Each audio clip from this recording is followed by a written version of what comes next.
I accept your departure, but now I have to move on. How often do we say that phrase? Not too often. More often than not, we're more like, deuces. It was either me or you, so nice to know you, I'll see you later.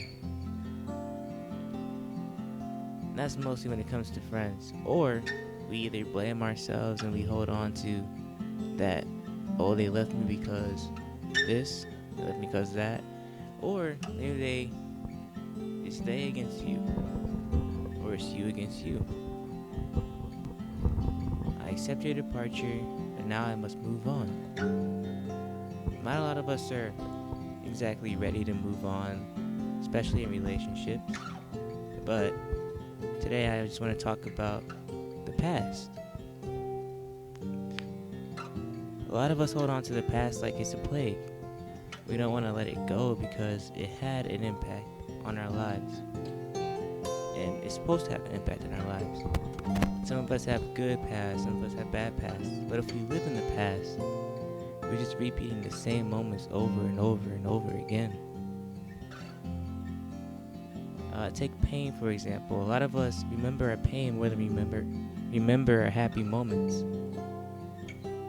That's not rare, but it's not good either, because a lot of us use that pain as a reason to sit back and hide behind the shadow of our fear.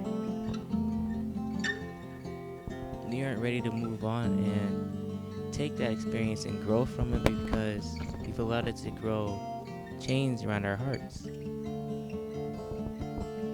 A lot of us could be happy today if we just let go. But I understand that's hard sometimes because it does have an effect. And that effect does last. But it also teaches us something too. It should show us how to deal with such pains, how to deal with such traumas, such events, and just not to bottle it up.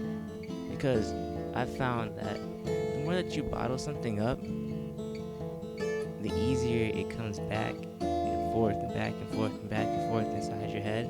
As much as you try to conceal it and repress it, it always has a way of just showing back up. And then you have these reoccurring thoughts, these reoccurring experiences, and you wonder why they're there. Well, you haven't let them go. And sometimes the best way to let go is to literally talk about it. Just to let it out. Cry sometimes. There's nothing wrong with crying. Take a walk. Talk to yourself. Because you're the one that's living with it. How willing are we to accept the fact that it happened and take that moment and move? If it's something traumatic, I'm pretty sure you don't want anybody else to experience that. If it was just something painful, I'm pretty sure you want to grow from that. Learn how to either avoid or face that situation or event. If it's something that confused you, maybe inspired you to do research. Our past is meant to mold us for our present, and our present is meant for us to plan for our future. But if we're living back then, we can't live right now. We can't be happy right now if we're still back there. It's like running your race backwards while everybody else is running forward. You're constantly getting overlapped, thinking you're moving, but instead you take steps back because you haven't realized that you've been going in the wrong direction this whole time.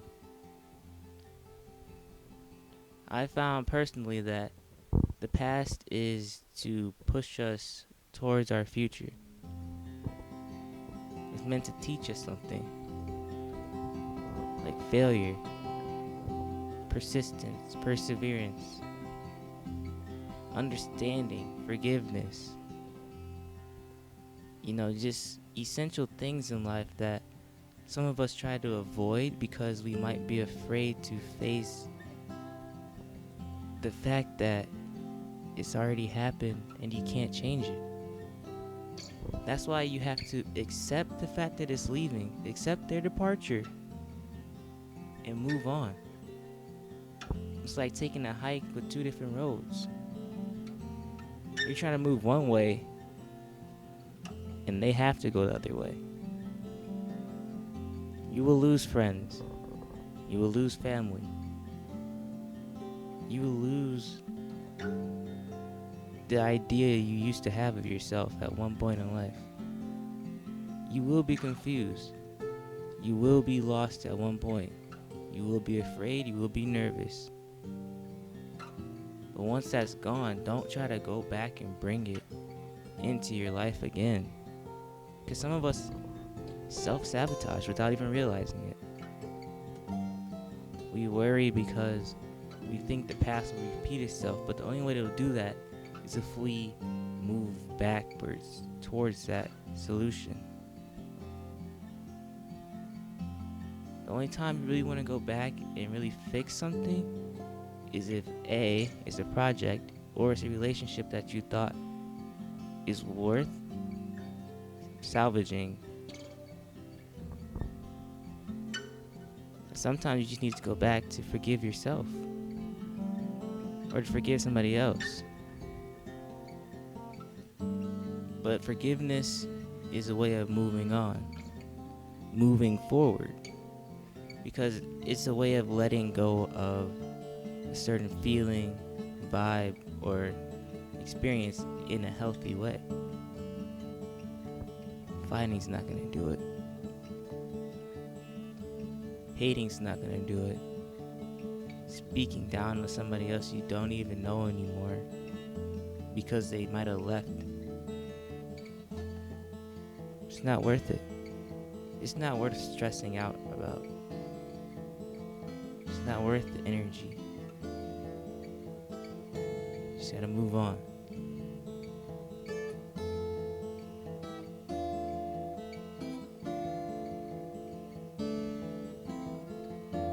I'm gonna keep it short and ask you this one question.